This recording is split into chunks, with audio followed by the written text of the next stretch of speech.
Много се радвам, че сме заедно тук в СПА, столицата на България, Велинград. Ако трябва да обобщите с няколко думи как се промени секторът на балнео и СПА туризма в България през последните 20 години, какво бихте казали? Най-напред да кажа добър ден от СПА, столицата на Велинград и аз, хотел Кашмир, един знаков хотел с безброй награди. Много се радвам, че точно тук правим интервюто и да поздравя зрителите на Travel Radar. За 20 години се промениха много неща. Към днешна дата ще почна с цифри. Знам, че обичате цифрите. Според статистиката, националната статистика, сертифицирани според наредба 4 на Министерството на туризма и здравеопазването са 50 медикал спа хотела, 118 спа хотела и 38 уелнес хотела. Което означава, че все повече инвеститори залагат на устойчивата форма на туризъм, здравен туризъм, с влизането си и сертифицирането на своите обекти, ребрандирането на някои от тях. За 20 години Съюза по балнеология и спа туризъм, като член на Европейската спа асоциация, успя да свърши доста добра работа за България, бих казала, неща, които остават и ще останат и зад нас. Тази наредба, която цитирам, всъщност е инициатива на Съюза по балнеология и спа и през далечната 2007 година, Съюза договори безплатна, безвъзмездна експертна помощ от Европейската спа асоциация. По това време отговарящ ресорен заместник министър беше Иво Маринов. И използвам случая да му благодаря, защото той наистина много сериозно поде темата и с работа в екип от експерти от Министерството на туризма. Аз лично съм участвала заедно с доктор Ангелова и други експерти, Медицински университет Варна, НСА. Ние създадахме възможност България да има една регулация, тъй като в това време нашата основното ни притеснение беше България да не се превърне в спа, менте дестинация. Използвам случая да кажа, че тук искам да благодаря на екипа на Българския съюз по балнеология и спа туризъм, на целия управителен съвет, на членовете. Ние сме едно голямо семейство и работим за една кауза. И за тези 20 години смятам, че успяхме да позиционираме България на европейската карта в отношение качество в областта на здравния туризъм. Имаше ли моменти, в които развитието на сектора беше под сериозно предизвикателство и как ги преодоляхте? Да, но всъщност това беше една възможност, COVID-кризата. За нас, не само в България и в Европа, COVID-кризата беше времето, в което здравният туризъм получи един нов тласък по отношение търсене от страна на клиентите. Защото по време на COVID все повече и повече хора се обръщаха към природата, тъй като нашия туризъм е основан основно на спа медицината, така наречените National Healing Resources или лечебните свойства на природата, климат, пелоиди, минерални води и в търсене на решение на проблеми, които възникнаха в времената на COVID, хотелите, които предлагаха програми, свързани с пост-ковид рехабилитация или дори възстановяване след заболяване, те нямаха проблем да имат посещаемост. Още едно нещо искам да кажа важно е, което със Съюза има основна роля. По време на COVID медикал спа и спа хотелите не бяха затворени в България. Благодарение на разумни хора, искам специално да благодаря на доцент Ангел Кунчев, главният санитарен инспектор, който тогава ни чу. Седнахме заедно с Министерството на туризма, Ирена Георгиева беше заместник министър ресорен, и се разписа един протокол, на база на който не бяха затворени медикал спа и спа хотелите. Тъй като това щеше да създаде основен проблем, а именно хората да напуснат. И в туризма, знаете, след COVID голяма част от кадрите си смениха работните места, отидоха в други браншове, а това са кадри, които са обучавани с години в нашите чудесни висши училища, университети. Така че това е второто сериозно нещо, което Съюза свърши в полза на бизнеса и на България. Като казахме България, доколко страната ни успя да се позиционира на международната карта на спа туризма? Пак няма да бъда скромна. Третото нещо, което ние инициирахме и бяхме подпомогнати от Германо-Българската търговско-индустриална камара, специално благодаря на Митко Василев и Кармен Штук, и разбира се, Министерството на туризма и Министерството на здравеопазването се включиха много активно. Доктор Даниела Дариткова по това време беше председател на Комисията по здравеопазване в парламента. Ние успяхме да включим България в списъка на публично-частните каси на най-изискващия пазар, но и най-пътуващия германския пазар. 113 каси са в тази асоциация и ние бяхме включени в списъка в областта на профилактиката и превенция в амбулаторни условия.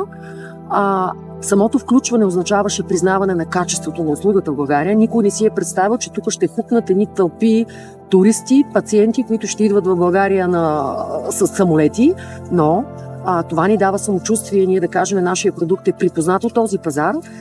Естествено, след това дойде и признанието от страна на австрийския частен застрахователен пазар. Тук специална роля изигра посланника на Съюза по това време, доктор Меглена Плугчиева, която към днешна дата е съветник на секретар по външната политика на президента Йотова. И всъщност смятам, че това беше, като казвате къде стоим, стоиме на мястото, на което България трябва да бъде, тъй като втората страна в Европа по наличие на минерален ресурс, минерални води и може би с най-добрия климат, мястото ни е сред лидерите. И страната ни е изключително богата на минерални извори, особено в Европа, обаче използваме ли този потенциал ефективно? Много добър въпрос. Не го използваме ефективно. И защо? Защото липсва целева програма. Всъщност в плана за възстановяване и устойчивост на България не беше включено нито едно евро, което да подпомогне общините, да подпомогне балнеологията, да подпомогне развитието на здравния туризъм. Така подобие, например, Карлови Вари, балнеологичния институт, беше възстановен със средства от плана за устойчивост и възстановяване на чешката държава. Хърватия заложиха 300 плюс 300 милиона евро за подпомагане на малките и средни предприятия, които искат да се развиват в посока целогодишен устойчив туризъм, защото Хърватска има подобния проблем като България. Сезонността, нашия туристически продукт основно е сезонен. И всъщност хърватите решиха, че ще заложат на здравния туризъм. И това стана по време на преди 4 години. Аз съм непрекъсната връзка с тях. Ние сме в Европейската СПА асоциация, работим перманентно по различни проекти и аз много се радвам на тяхното развитие, но ние нямахме този късмет. Тук ще кажа, че всъщност основна роля имат инвеститорите, защото и се радвам на грамотните инвестиции, защото ние се намираме на територията на Велинград в една такава грамотна инвестиция, в която инвеститора е запазил инфраструктурата, съществуващата. В голяма част от общините, които имат отговорност да стопанисват минералните води, инвеститорите със собствени средства го правят и им прави чест. Кои региони всъщност според вас имат най-голям неизползван потенциал? В България смятам, че аз не познавам, между другото, този регион. За съжаление, не съм ходила в района на Видин. Знам, че имат минерални води. Скоро се виждат с един преподавател в университета. Така че този регион, също така смятам около Ямбол има минерални бани, Якоруда в тази част. Има много места в България, които имат изключителен минерален ресурс, даден от природата, но им трябва на тези кметове помощ, защото това е скъпоструващо мероприятие. Ти да санираш, да приведеш в един нормален вид водоизточниците и цялата инфраструктура, свързана с здравния туризъм. Дай Боже да имат подкрепа. Какво означава за България вашият избор за президент на Европейската СПА асоциация? Той дойде този избор вследствие на 20 годишната работа на Съюза. Аз, разбира се, съм лицето, което представлява Съюза навън, но на всички конгреси на ЕСПА най-напред българските представители бяхме многобройната делегация. Множество награди спечелиха инвеститори, награди за иновации, европейски престижни награди. Инвестициите, които се направиха в България последните 20 години, бяха видяни от колегите от ЕСПА. Видяха колегите от ЕСПА подкрепата, която ние имаме. Министерството на туризма, искам специално да благодаря на Министерството на туризма с всеки един министър в годините, като ние започнахме още с Нелия Крушкова, преди това дори Марио Алджабури, си спомням, първите стъпки да развиваме здравен туризъм. И аз съм имала уникален диалог с всеки един. С един съм работила повече, с друг по-малко, зависимост от времената и приоритетите, които министрите са слагали в своята програма. Министерство на здравеопазването последните години също добре се включва и надявам се малко по-сериозно да обърнат внимание на темата превенция и профилактика. И Министерство на регионалното развитие и Министерство на околната среда са тези, които в момента са отсъстващи сериозно в подкрепата на нашето развитие. Тоест, този избор, за да завърша, дойде много естествено, защото България е видяна като една конкурентна, качествена дестинация, която може да води кервана. Съжалявам, че ще употребя този израз, но те видяха също само в още една дума в COVID, че ние не затворихме нашите медикал спа центрове. Това беше знак за тях, че тук хората ценят и властите искат този сектор да се развива. В тази връзка, какви са основните приоритети, които ще отстоявате на европейско ниво? Най-важният приоритет, който аз съм си поставила като президент на ЕСПА е здравният туризъм да бъде включен в политиките на здравеопазването на Европейската комисия, защото ние не сме туризъм. Ние имаме отношение към превенцията и профилактиката на гражданите на Европа. Не може да се залагат плановете, че искаме работещо население на Европа, а то да не бъде подпомогнато с профилактика и превенция на здравето от заболявания, защото 1 евро вложено в превенцията спестява 7 евро от здравеопазване. Това проучване е направено от германската и австрийските спа асоциации през 2018 година. Това ми е основният приоритет и искам тук да кажа, че благодаря на доцент Милена Ангелова, която е докладчик в стратегията за науките на живота на Европа 2030, която тя ме покани за съветник и ние успяхме за първи път да интегрираме в предложението към комисията холистичния подход, т.е. в тази стратегия извън проучвания, извън фарма подход. Аз съм абсолютно привърженик на комбинацията между традиционната медицина и холистичния подход, т.е. спа медицината е част от здравеопазването. Ние не сме туризъм.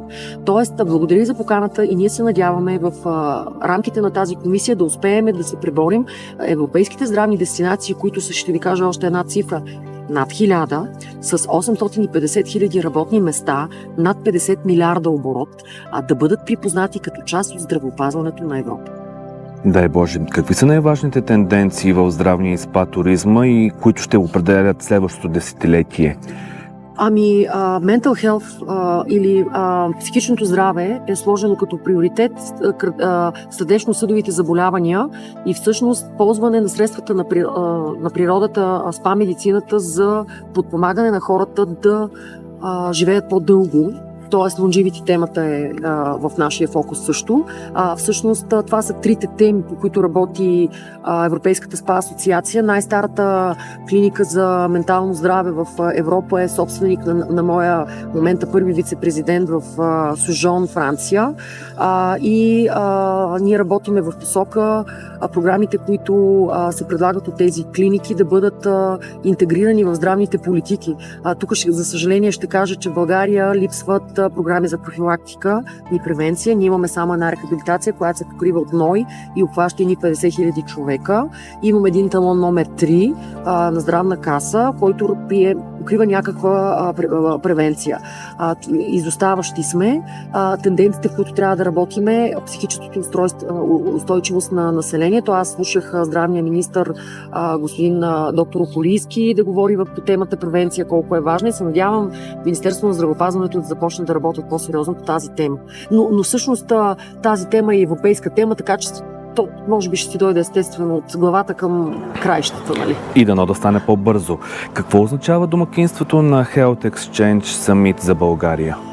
Означава на първо място една възможност експертите от Европа, защото тук ще дойдат експерти от над 20 европейски държави. Също така от Световната организация по туризъм ще има съветници, които ще присъстват. За България ще бъде на българските медикал спа центрове, които се намират в региона на Варна, тъй като Варна е наш партньор, и Министерство на туризма. Благодаря и на Министерство на туризма и на Община Варна за подкрепата. Община Варна ще могат да покажат най-доброто от продукта. Аз, ако трябва да кажа коя е визитната картичка на България в областта на здравния туризъм към днешна дата, това е региона северно от Варна, защото инфраструктурата е много добре развита, има полети. Разбира се, има и програми. Медицински университет Варна е един стожер. Там, както знаете, се обучават също така студенти от над 20-30, може би над 40 държави. Ние опитваме, ще покажем на този Health Exchange Summit също така връзката между образованието, академичните среди и бизнеса, защото това е много важно, когато бизнеса използва академичните среди и обратно, за да се правят съвместни програми, работещи. Освен това, кадрите, които се обучават тези университети, веднага намират реализация в тези бази. Също така се надявам да лобираме за политики, които България да провежда на фона на политиките, които вече провеждат държави като Словакия, защото в Словакия, например, профилактиката е част от тяхната здравна система, Чехия, ще обменим опит с Италия, с Франция, с Германия, с балтийските държави, ще се говори за устойчивост на курортите и други теми ще бъдат поставени на масата. И това е една голяма реклама за България, за страната ни, най-важното. Категорично и се надявам Варна с музея на най-старото злато, знаете, се намира във Варна, да предизвика интереса, защото спа туризма, здравният туризъм. Всъщност, здравният туризъм има 3 стълба. Спа, има медицински туризъм, има уелнес туризъм. Това са 3 стълба. Това е всъщност по проучване, направено от Европейската комисия през 2017, така е записан здравния туризъм. Тоест, ние ще покажем също така за първи път и медицинския туризъм в България. Отваряме една голяма скоба. Медицинският туризъм е тема, която стартирахме с министър Боршус преди година и се надявам съвсем скоро България да започне да се рекламира целево и като дестинация за качествен медицински туризъм, част от здравния туризъм. Региона на Варна предлага отлични условия за това. И това дава възможност всъщност и на хотелите около Варна да работят през зимата, тъй като има добри медицински центрове наоколо. Супер! Как си представяте българския спа и балнеотуризъм след още 20 години? Представям се с едни чудесно уредени курорти, защото за нас проблема в момента, говорихме си във Велинград, прекрасни хотели, но на ниво дестинация се изискват уникално много средства, добро планиране и също така изисква се от самите граждани да разберат, че ако искат да имат курортите им, визията на курортите в Европа като един Баден-Баден, като един Бад Пирмонт, ще се наложи да има обособени пешеходни зони, в които няма да има автомобилен трафик. И, например, в България Хисаря върват в тази посока. Сипарева баня чувам от кмета, че той също мисли в тази посока. Сандански имат много добра планировка, но курорти като Велинград страдат и те изостават по отношение дестинация. Тоест, аз си представям след 20 години България да има едни красиви улици, паркове, по-малко автомобилен трафик, който минава през града, което ще зададе неудобство на жителите на града, но има регулации. В Европа има добри практики, които ще се ползват. И също така си представям климатолечебните ни курорти, което е също голяма тема, защото науката за балнеология включва климатотерапия и балнеотерапия. Климатолечението е в фокуса на Европа. Климата винаги е бил в фокуса на Европа. Климатичният пакт включва вече климатичните курорти и такъв климатолечебен курорт, например, е Пампорово, такъв климатолечебен курорт е Боровец, те също да направят повече в тази посока. Дано това, което казвате, да не се случи след 20, а поне след 5 години. Зависи дали държавата... По-бързо. Да, зависи дали държавата ще сложи приоритет на този специфичен туристически продукт. Какво все още ви изненадва в тази индустрия, въпреки дългогодишния ви опит? Аз винаги се радвам, като видя нещо добро.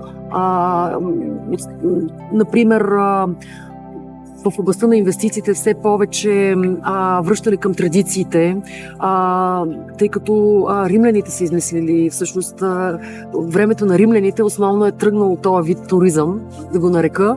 И изненадват ме например, добрите практики, които са свързани с храненето, защото пак се връщаме към традициите. Онези дестинации в България, които са се затворили цикъла като Албена, като в село Баня има такива примери, в Белчин и на други места, в Велинград също храната тук е уникална. От фермата на масата, това е всъщност качеството, защото и всъщност ме изненадва всеки път, когато видя българския мед, като видя лавандулата, като видя повече български традиционни продукти, които са включени в портфолиото на обекта, в който се намирам. Това ме изненадва. Какви реформи или промени са абсолютно необходими, за да може страната ни да стъпи здраво на европейската карта на здравния туризъм?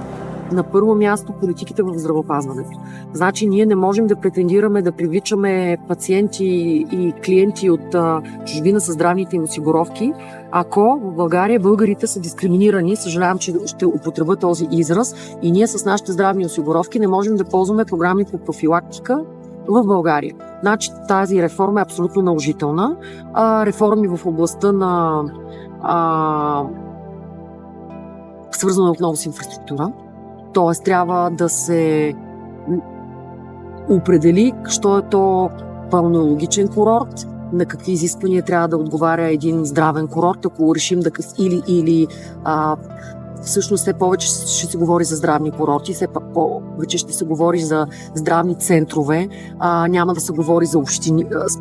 Ние се намираме на територията на община Велинград, но ние тук трябва да създадем един оазис и да го наименуваме като такъв. Вие сте опитните хора, медиите, които ще дадете точната формулировка, дали ще е здравен курорт, дали ще е здравна дестинация, дали ще е здравен център. Просто здравето трябва да бъде извадено на преден план и тук зад мен е гората.